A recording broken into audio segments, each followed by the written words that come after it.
আমরা ফারুক আহমেদকে সময় দেই নাই, 6-7 মাসের মধ্যেই আমরা ফারুক আহমেদকে বিদায় করে দিয়েছি। আমরা আমিনুল ইসলাম বুলবুলকেও সময় দেই নাই, 1 বছর হওয়ার আগেই তাকে বিদায় করে দিয়েছি। আমি এটুকু প্রত্যাশা করব, সেটা হচ্ছে যেই ডিস্টারবেন্সটা বাইরে থেকে আমিনুল ইসলাম বুলবুলের প্রতি করা হয়েছে, যে ডিস্টারবেন্সটা বাইরে থেকে ফারুক আহমেদের প্রতি করা হয়েছে, সেই ডিস্টারবেন্সটা তামিম ইকবালের প্রতি করা হবে না। তামিম ইকবাল অনেক বেশি মাত্রায় প্লেয়ার্স কেন্দ্রিক চিন্তা করেন, আমিনুল ইসলাম বুলবুল অনেক বেশি কোচেস কেন্দ্রিক চিন্তা করতেন। স্কুল ক্রিকেটটাকে এখনো এত বছরে গ্ল্যামারাস কোন একটা জায়গায় নিতে পারেনি। সাইম ভাই, নতুন প্রেসিডেন্টের কথা আপনি তুললেন, আমি ওখানে একটু অ্যাড করতে চাই। বাংলাদেশে নতুন করে ইলেকশন হলো, বিসিবির বোর্ড ইলেকশন, এবং সেখানে তামিম ইকবাল খান বাংলাদেশের আসলে যদি বলি ড্যাশিং ওপেনার ছিলেন, ক্যাপ্টেন ছিলেন, উনি প্রেসিডেন্ট হয়েছে এবং নতুন বোর্ড ডিরেক্টরদেরকেও পেয়েছে। এটা নিয়ে যদি আপনার কাছে মানে থাকে না যে একটা ওপিনিয়ন তো থাকে যে আপনি যে ক্রিকেট অ্যানালিস্ট এবং ক্রিকেট নিয়ে আপনার যত কাজকর্ম। দেখেন, প্রথমত ইলেকশনের প্রক্রিয়া কি, এখন কি হয়েছে, এর আগে কি হয়েছিল, তার আগে কি হয়েছিল, সেসব ব্যাপার নিয়ে কথা বলতে চাই না। আমরা জানি যে আমাদের দেশের রাজনৈতিক প্রোটোকল অনুযায়ী আসলে রাজনৈতিক প্রোটোকল যেভাবে চায় সেইভাবেই আমাদের দেশের এরকম বাংলাদেশ ক্রিকেট বোর্ড বলি বা অন্যান্য সংস্থাগুলোর নির্বাচনের জায়গাটা হয়। বাট দিন শেষে যেটা প্রত্যাশা করতে চাই সেটা হচ্ছে ক্রিকেটের উন্নয়নটা হোক। সেই ক্রিকেটের উন্নয়নটা, সেটা ফারুক আহমেদ থাকুক, সেটা আমিনুল ইসলাম বুলবুল থাকুক, সেটা তামিম ইকবাল থাকুক, যেই থাকুক, ক্রিকেটের উন্নয়নটা করুক, সেই বিষয়টা অবশ্যই চাই। তামিম ইকবাল তার কয়েকটা ভিশনের কথা বলেছিলেন। তিনি সেন্টার অফ এক্সিলেন্স তৈরি করতে চান, যেটা ইন্ডিয়াতে অনেক বছর ধরে আছে, বিশ্বের বিভিন্ন জায়গায় আছে, হাই পারফরমেন্স সেন্টার, যেটা আমাদের বাংলাদেশ ক্রিকেটে আমরা এখন পর্যন্ত দেখতে পাইনি। এখন ডেফিনেটলি এটা আমি দেখতে চাইবো যে তামিম ইকবাল খান সেটার এক্সিকিউশনটা করবেন। স্কুল ক্রিকেট নিয়ে তার অনেক বড় স্বপ্নের জায়গা আছে, আমরা স্কুল ক্রিকেটটাকে এখনো এত বছরে গ্ল্যামারাস কোন একটা জায়গায় নিতে পারিনি।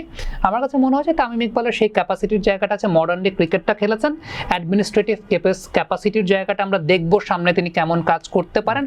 মার্কেটিং ব্রেন খুব ভালো।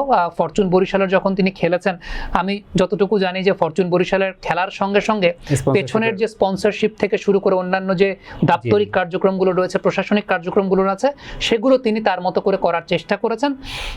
আমি একটা কথা বলি বান্না ভাই, এই চেয়ারটাতে যারাই বসেন, কেউ কখনো খারাপের, কেউ কি চাইবে যে তার কাজটা খারাপ হোক? আমিনুল ইসলাম বুলবুলও কিন্তু সেই জিনিসটা চান নাই যে তার কাজটা খারাপ হোক। আমিনুল ইসলাম বুলবুল অনেক বেশি ডেভেলপমেন্ট স্টাইলে চিন্তা করতে চেয়েছেন, ফারুক আহমেদও তেমনটাই করতে চেয়েছেন। তামিম ইকবাল তিনি মডার্ন ডে ক্রিকেটটা খেলেছেন, ডেভেলপমেন্টটাও জানেন, মার্কেটিংটাও খুব ভালো বোঝেন। সো তামিম ইকবালের মধ্যে সেই জায়গাটা আছে। তবে আমিনুল ইসলাম বুলবুল এবং তামিম ইকবালের মধ্যে দুইটা পার্থক্যের জায়গা আছে। সেটা হচ্ছে তামিম ইকবাল অনেক বেশি মাত্রায় প্লেয়ার্স কেন্দ্রিক চিন্তা করেন, আমিনুল ইসলাম বুলবুল অনেক বেশি কোচেস কেন্দ্রিক চিন্তা করতেন। সো দুইটার কোলাবোরেশনটা আসলে খুব জরুরি, মানে দুইটার কম্বাইন্ড, কোনোটাই খারাপ না, দুইটাই বেটার। এক্স্যাক্টলি, দুইটার কম্বাইন্ড হওয়াটা খুব জরুরি। বাট আমার কাছে মনে হয় যে সত্যি কথা বলতে প্রত্যেক প্রেসিডেন্টই যেই আসেন না কেন, প্রত্যেকে নিজেদের জায়গা থেকে ভালো কাজটাই করতে চান। আমি এটুকু প্রত্যাশা করব, সেটা হচ্ছে যেই ডিস্টারবেন্সটা বাইরে থেকে আমিনুল ইসলাম বুলবুলের প্রতি করা হয়েছে, যে ডিস্টারবেন্সটা বাইরে থেকে ফারুক আহমেদের প্রতি করা হয়েছে, সেই ডিস্টারবেন্সটা তামিম ইকবালের প্রতি করা হবে না, সেটাই আমি আসলে বিশ্বাস করতে চাইবো বা আমি সেটাই প্রত্যাশা করব। এবং আমার কাছে মনে হয় যে হয়তো বা তামিম ইকবালের প্রতি সেই ডিস্টারবেন্সটা করা হবে না, কারণ সেই জায়গাটাতে ওই যে একটা বিষয় আছে না, যে আমাদের দেশে যেটা হয় যে আপনার কাছে যদি পলিটিক্যালি আপনি ব্লেসড থাকেন, তখন বাইরে থেকে ডিস্টারবেন্সটা বাংলাদেশে আসলে হয় না। সো আমিনুল ইসলাম বুলবুল সাহেব আসলে পলিটিক্যালি ব্লেসড ছিলেন না। I hope Tamim Iqbal politically blessed হবেন, এবং এটা দোষের আসলে কিছু না। নাজমুল হাসান পাপন যতদিন কাজ করেছেন তারা কেউ ডিস্টার্ব করতে পারে না, কারণটা হচ্ছে তিনি পলিটিক্যালি ব্লেসড ছিলেন।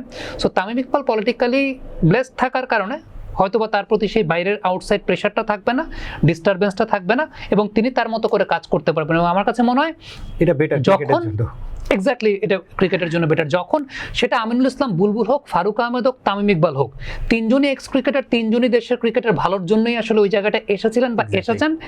বাইরে থেকে ডিস্টার্ব না করা হলে, আমরা ফারুক আহমেদকে সময় দেই নাই, 6-7 মাসের মধ্যেই আমরা ফারুক আহমেদকে বিদায় করে দিয়েছি। আমরা আমিনুল ইসলাম বুলবুলকেও সময় দেই নাই, 1 বছর হওয়ার আগেই তাকে বিদায় করে দিয়েছি।